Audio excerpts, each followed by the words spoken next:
lasa to. May lasa siya.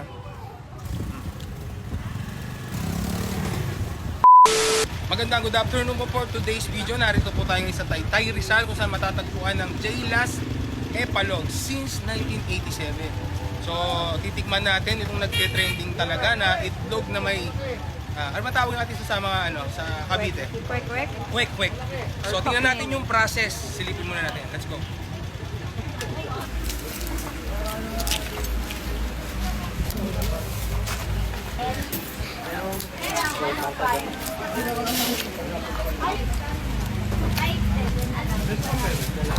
Pineapple yung ano nyo?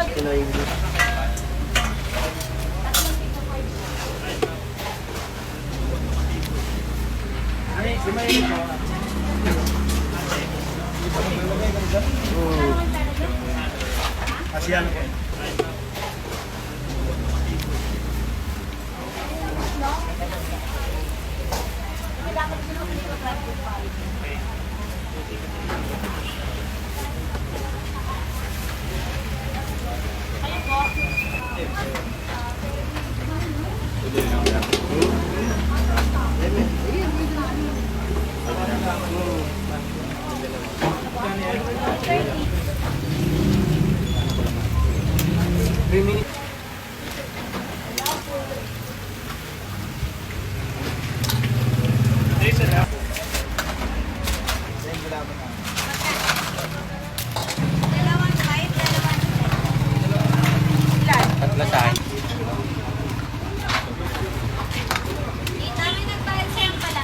So yan, pagkatapos makita natin yung process nung pag-epal ng log, I mean, yung pagluluto ng epalog, hindi na po tayo. So daming tao. Kanina pila nito. Sabi ako na. So ano po yan? 15 po isa. Bali, 1, 2, 3. Tatlo lang. Ikaw po ba? 18. Bali sama-sama yan. Okay po. Tapos iwalay na lang isa. Sige, okay. Kasi sama-sama lang. Sama-sama lang. Tapos isa pa po iwalay. Sa mga bali, apat. Apat. So yan guys, ipalibyo ako lang. So yan, hingi na tayo ng ano? Suka. Suka. So, may sibuyas pa naman siya, no? Dati raw kasi maraming sibuyas yan eh. Pero ngayon, Wala na. Pipino na lang. at least may pipino. O, pipino. Sawa ni Pipino. tikman na. Tapos lagyan natin ng konting Asin. asin. Ayan. So, tara kain Tikman natin. Sabi, So ayan na nga po yung ating epalog. Titikman na natin. So napakadaming, mukha tayo na maraming pipino. So lagyan natin ng asin. Saka yung suka. Saka yung suka. Lalaki, no? 15 pesos. 15 pesos lang. Yan. So, pray muna tayo. Salamat sa Panginoon. Amen. Yan. So, sa mga bata sasabay sa akin, huwag kalimutan natin maghugas ng kamay bago kumain. At manalangin. Start na tayo. Excited na ako. So, lagyan natin ng pipino. Parang na-excite ako sa pipino. Lakas po kasi ng hangin, narinig nyo. Para po sa inyo ang aking unang subo. Toro? Penoy. Penoy siya. More on soup into dala. Ayan. Hindi masyado matapang yung suka. Sakto lang. So, kaya may salt. Kaya may salt. Para ikaw na lang yung mag-a-adjust.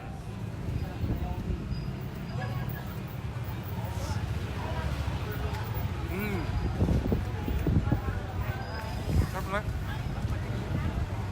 Lalo na pag mainit. Diba? Medyo makapal lang yung niya. Yung balot. Balot. Pero pwede kang humingi ng extra balot nito. Yun ang sabi nila. Ha?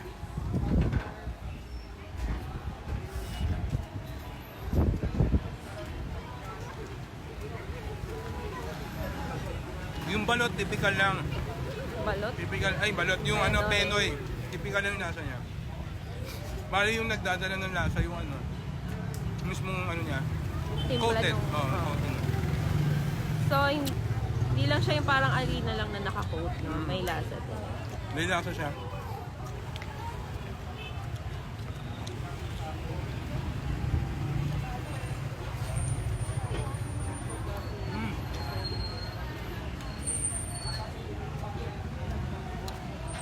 Kaya pala siya may asin.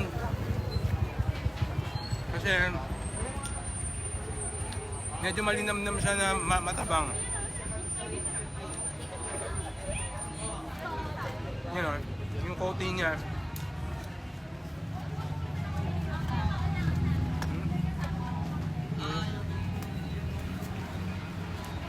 Yun na masarap ito.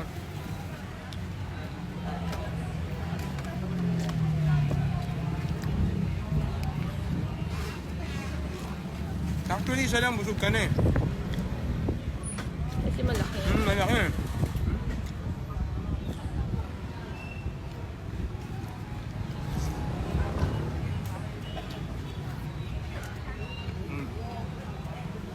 You know, may nagpa-vlog din. Daming vlogger dito, Oo, tinan mo. ayun, oh.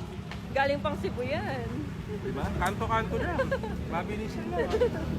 Oh, ayun, Visayas Studio. So, kumuha tayo ng asin. Yung pala yung purpose ng asin. Kasi medyo matabang siya na Matabang malinamnam. yung suka nila, kaya ikaw na lang yung mag-aal. Tama yun, tama yung ganun. Sabagay kasi nga, iba-iba yung panlasa ng tao. Pagdating natin.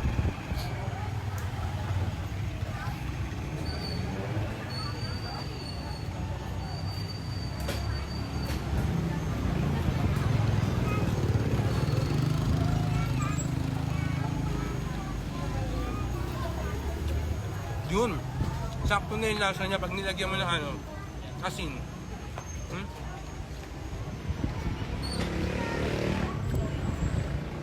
Nagtatalo na yung ano, yung linamnam at saka yung medyo may alat konti.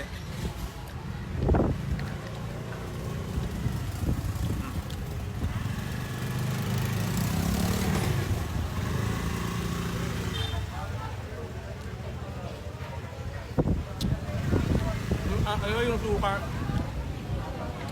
Pwede mong ano? Higupin. Oo, ha? Tapos add pa ng mga pipino, no? Pwede mo siyang igupin kasi ano, hindi siya masyadong acidic baga tawag doon. Matapang. Matapang. Buhay pa. Buhay pa. Gumagalaw pa. Tapos kumuha tayo ulit ng asin. Yan. Kapag nagpe-penoy naman talaga may asin, no? Nilalagyan. Parang balot. Ayan.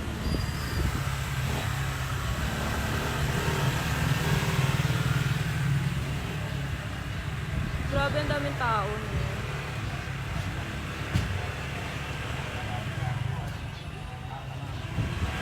No? Ha? Hindi na uuubos. Tuloy-tuloy yung tao. Tuloy-tuloy din yung pagluluto nila. So, since 1987 pa pala to. Since 1987 na pa, ang dami nang nakapila. Hanggang ngayon.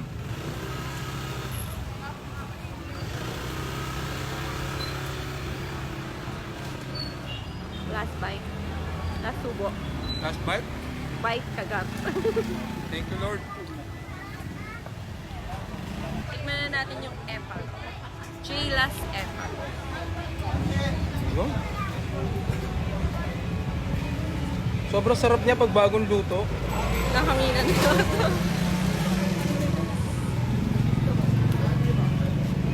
Pinakagat yata yun, parang fried chicken.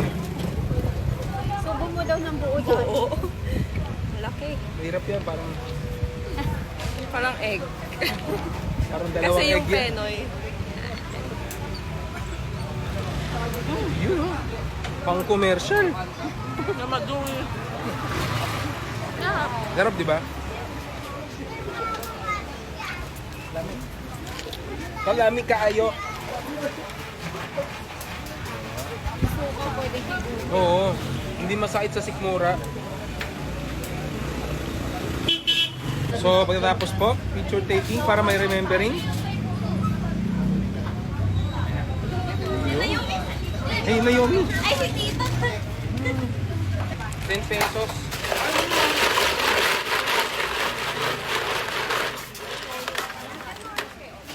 Nang 9 po. Nang 19 po. Opo. Ito po yung anin.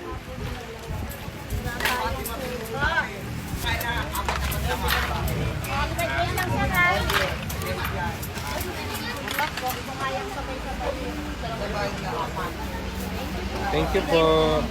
So yun na nga po, natikman na natin yung Jaylas Epalog. So paano, kita tayo sunod na araw bukas.